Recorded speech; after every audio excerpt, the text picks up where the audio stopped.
পর তারপরে ঠিক করব যে কি করব।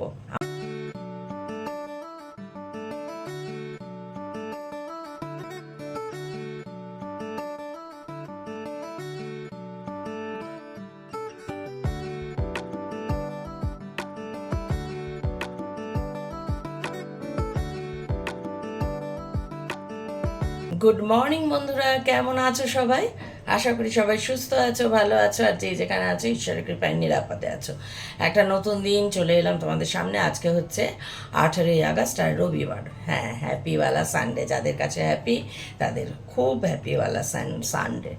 আর এখন বাজে 8:55। চা করতে এলাম, চা খাই। চা খাওয়ার পর তারপরে ঠিক করব যে কি করব, আমার নিজের জন্য কি রান্না করব, আর বাদ বাকি কী কাজকর্ম যা রয়েছে সেই সবগুলো তখন ভাববো। তো চলো আগে চাটা বসিয়ে দিই, চাটা খাই। চাটা না খাওয়া পর্যন্ত জানোই সেই এনার্জি পাই না, প্রত্যেক দিনই এক কথা বলি। চাটা খাই, খেয়ে তারপরে কাজে লেগে পড়বো।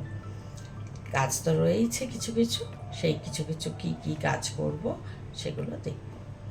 তো সঙ্গে থাকো। আর হ্যাপিওয়ালা সানডে যাদের খুবই, তারা দারুণভাবে কাটাও বাড়িতে, সবাইকে নিয়ে ভালো ভালো রান্না করো, খাও দাও, বাইরে ঘুরতে যাও, ভালোভাবে কাটাও দিনটা। বন্ধুরা, আগের দিনে সে একটু চিচিঙ্গা ছিল, তাই ভাবলাম চিচিঙ্গা আর একটা আলু দিয়ে একটু ভাজা ভাজা করে নেব, তাহলে রাত্রিরে হয়ে যাবে। এই বেলাতে আমার একটা ডিম করা আছে, সেই ডিমটা হয়তো এই বেলাতে খেয়ে নেব। তো তাই বলেই আজকে দেখো রান্নাঘরে বসিনি। কেন বসিনি বলো তো? রান্নাঘরে না, আমি সকালবেলায় গিয়ে দেখছি টিকটিকি একটা মেঝেতে, এরকম মেঝেতে টিকটিকি ঘোরে, মেঝেতে টিকটিকি, সেটা আবার ইয়ে হয়ে গেল, ওই রান্নাঘরে এক কোনায় ঢুকে গেল। আমার আবার ভীষণ ভয় করে এই টিকটিকি, তো আর ঘেন্নাও করে। ধরো মুছে গেছে রান্নাঘর, তারপর আবার মুছে নিয়ে হয়তো বসা যেত, কিন্তু বিষয়টা কি বলো তো, যদিও কোনোভাবে বেরিয়ে আসে আমার তো হার্ট ফেল হয়ে যাবে। তো তার থেকে আমি তাই জন্য ড্রয়িং রুমে নিয়ে এলাম। আগে আমি কিন্তু ড্রয়িং রুমে বসেই কাটতাম। তো চলো কেটে ফেলি আগে। কদিন ধরে বন্ধুরা সেরকমভাবে কাজ করা হচ্ছে না, ঠিকঠাক ব্লগও দেওয়া হচ্ছে না, আসলে কিছুই ভালো লাগছে না। জানোই তো কীরকম পরিস্থিতি চলছে সবারই, এক খালি মনের মধ্যে সবসময় ওই চিন্তা হচ্ছে। ফেসবুকে নানা ধরনের পোস্ট করছি, হ্যাঁ, মানে যতটা নিজের মতো করে করা যায়।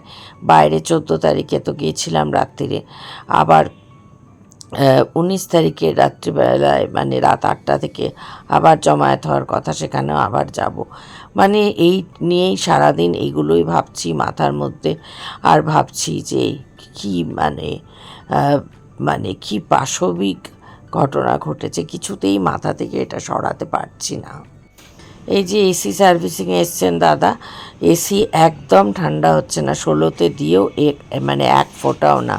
তো অনেক দিন হয়েছে, এপ্রিলের শেষে করা হয়েছিল বোধহয়, কি মেয়ের প্রথমে, তাই জন্য আবার আজকে করালাম। এই ঘামছি দেখো বন্ধুরা, এসি সার্ভিসিংয়ে এসছেন দাদা, আর সেটা হলে তারপরে রান্নাঘরে একটু চিচিঙ্গা আর আলু কাটলাম, একটু ভাজা ভাজা করে নেব। ওনার তো খাবার আসবে মাটন যথারীতি, তো আমার তো তাই করতে হবে, কারণ খাওয়া তো হয় না। প্রচণ্ড ঘামছি। তো এসিটা একদম ঠান্ডা হচ্ছে না, 16তে দিয়েও আজকে 4-5 দিন ধরে একদম ঠান্ডা হচ্ছে না, কষ্ট হচ্ছে খুবই। তো ডাকছি করতে করতে অবশেষে আজ সকালে ফোন করেছি, চলে এসছেন। তাই এখন এটা হলে একটা বড় পর্ব, পরিষ্কার করে গেলে আবার বিছানা টান টান করে আবার সব ঝেড়ে ঝুড়ে আবার ঘর ঝাড় দিতে হবে। মানে এই হচ্ছে এক ব্যাপার, সেই সকালবেলায় কাজ করে চলে যায়, তারপরে আমার এই অবস্থাটা চলে। তো সেগুলো সামলাবো, তারপরে চিচিঙ্গাটা ভাজা বসাবো। একটা ডিম আছে, সেদিন ডিম করেছিলাম, একটা ডিম রাখা আছে ফ্রিজে, সেটা গরম করে নেব না হয় আমার। তো এই আমার তো এইরকমই জীবন যাপন চলছে। তো চলো দেখি। চলে এলাম আবার রান্নাঘরে বন্ধুরা। চিচিঙ্গা আলুটা ভালো করে ধুয়ে নিই, এবার বসিয়ে দেবো এটা ভাজতে। কারণ এটা ভেজে নিই, আর দাঁড়িয়ে থেকে কী হবে, দাদার কাজ এখনও হয়নি। তো এই ফাঁকে আমি ভাবলাম যে ওনার কাজ হতে হতে আমি কাজ সেরে নিই। চলো সর্ষের তেল দিয়ে দিলাম। নারকেল দিয়ে করতে খুব ভালো হয়, নারকেল দিলে অনেকে বলেছ, আমিও জানি নারকেল দিয়ে ভালো হয়। আজকে ভাবছি কি বলো তো, ওই যে নারকেলের পাউডার রয়েছে না ঘরে, সে নারকেলের পাউডার দেব। তার কারণ নারকেল আর কোথায় পাবো বলো। তো একটুখানি লঙ্কা কুচি করে দিয়ে দেব তেলের মধ্যে, কালো জিরে ফোড়ন দেব, লঙ্কা কুচি দেব, আর চিচিঙ্গা আর আলুটা দিয়ে দেবো। তারপরেও একটু নারকেলের পাউডার দেব, একটু নুন হলুদ দেব, একটু মিষ্টি দেব, একটু কাশ্মীরি লঙ্কার গুঁড়ো দেব, আর তোমার একটু পোস্ত দেব ছিটিয়ে। এই দিয়ে হবে। এইটা আমি করে রাখছি রাত্রিরের জন্য। বললামই তোমাদের যে ডিম আছে। আর কি বলো তো, সত্যি কথাই যেটা বলছিলাম তোমাদের, কদিন থেকে কিছুই সেভাবে দেখাতে পারছি না, মানে কীরকম কোনো এনার্জি নেই। সেটা আমার এমনি নিজের কারণেও খানিকটা, আর খানিকটা সব সময় মনের মধ্যে এত রকমের ছবি আসছে, এত কিছু আসছে, মানে কিছুতেই মেনে নেওয়া যাচ্ছে না যে এই কী বীভৎস ঘটনা। মানে সবসময় মনে হচ্ছে যে রোজই যদি প্রতিবাদে পথে নামা যেত, প্রত্যেক দিনই যদি পথে নামা যেত, এরকমই মনে হচ্ছে। তো যাই হোক, 14 তারিখের পর 19 তারিখে আবার পথে নামার ডাক দেওয়া হয়েছে। তো অবশ্যই 19 তারিখেও আবার যাব, কিন্তু ওটাই খালি মনে হচ্ছে যেন সময় নষ্ট হয়ে যাচ্ছে, সময় চলে যাচ্ছে। সব কিছু ঠিকঠাক হবে তো, বিচার সত্যিই মিলবে তো, যদিও এবার আশাবাদী অবশ্য। এই দেখো হয়ে গেল আমার চিচিঙ্গা, হ্যাঁ, তো ভাজা, কাজেই কোনো নেই, কমপ্লিট থাকলো করা। বন্ধুরা এখন বাজে 11টা 22, খাইনি এখন, ভাবো খিদে পেয়েছে, একবারে করে দিই। একটুখানি ভাত নিয়ে নিই, মাইক্রোওভেনে গরম করে নিই, বুঝলে।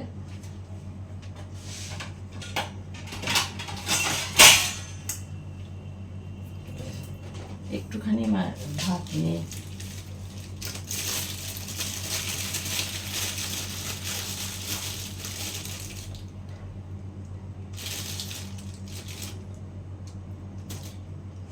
মাইক্রোওভেনে ভাত আর একটু তরকারি একবারে নিয়ে নিই।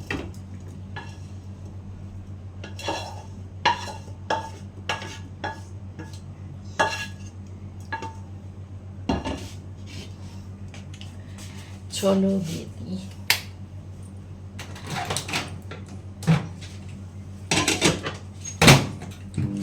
দাঁড়া, হাতটা ধুয়ে নিই।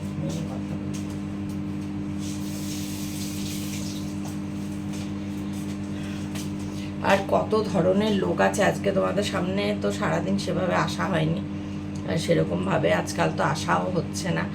কত রকমের লোক আছে বন্ধুরা, কি বলবো। আজকে আমি আমার ফেসবুক পেজে একটা পোস্ট শেয়ার করেছি, যে জানছই তো এখন যা চলছে চারিদিকে, তো সেই সংক্রান্তই একটা পোস্ট আপলোড করেছি আর কি। তো অনেকেই কমেন্ট করেছে সেখানে, যেমন নর্মাল যে কমেন্ট করা সেরকম। একটি মেয়ে, সে আমার পূর্ব পরিচিত, মানে আমার বাপের বাড়ির পাড়াতেই সে থাকতো, ছোট, অনেক ছোট, অনেকটাই ছোট আমার থেকে। সেই মেয়েটি বর্তমানে সিঙ্গাপুরে থাকে বোধহয়। সে এসে মানে আননেসেসারি আমাকে আজে বাজে কথা বলতে লাগলো, মানে কোনো মিলই নেই।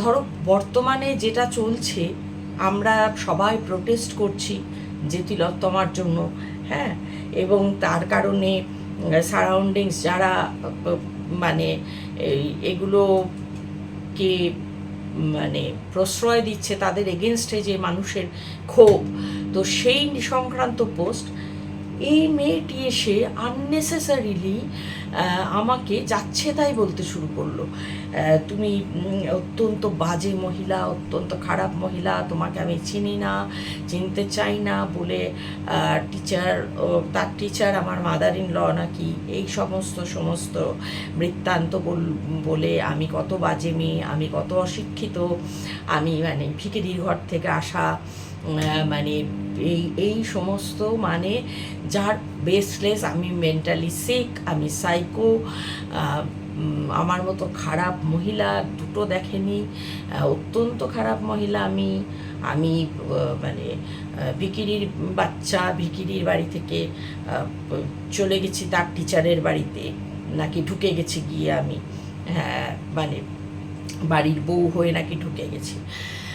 তো বিষয়টা হচ্ছে আজকের ডেটে দাঁড়িয়ে তোমাদের আগেও বলেছি, আমার কোনো শ্বশুরবাড়ি বলে কিচ্ছু নেই, no family, only family means আমার মেয়ে। তো সেইখানে সেইগুলো এবং চিনি না, অথচ সে কিন্তু আমাকে ছোটো থেকে চেনে, তা চিনি না, শুধু চিনি এই সোর্সে। তো এটা তো আমি বুঝতেই পারছি যে এগুলো হচ্ছে করানো, এগুলো করানো, কে করাচ্ছে সেটাও আমি জানি, বুঝতেই পারছো তোমরা।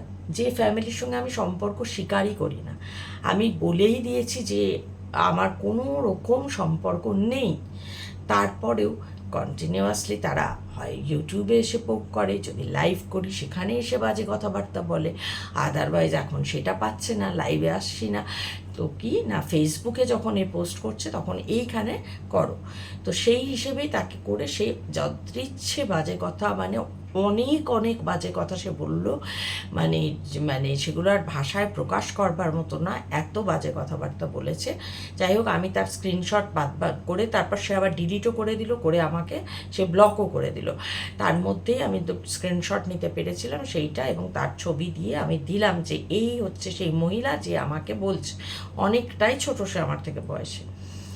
তো এটা হচ্ছে দুপুর থেকে গেল, এটা বিকেল পর্যন্ত মানে এইরকম এই পর্ব চললো। হ্যাঁ, একটু আগে আমি জাস্ট হঠাৎই দেখছি মেসেঞ্জারে পরপর মেসেজ আসছে, মেসেজ দেখতে গিয়ে দেখছি যে লিখছে আরেকটি মেয়ে, সে লিখছে যে দিদি ফেসবুকে তোমাকে যে বাজে কথা বলেছে সে আমার বোন, তোমাকে কেন এরকম বাজে কথা বললো আমি বুঝে পাচ্ছি না, যে ও কি করে তোমার সঙ্গে এরকমভাবে কথা বলতে পারলো।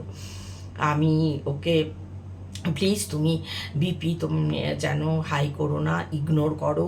আমি ওকে হোয়াটসঅ্যাপে মেসেজ করে জানতে চেয়েছি কেন ও তোমার সঙ্গে এরকম বিহেভ করলো, কিন্তু ও সিন করেও কোনো রিপ্লাই দেয়নি।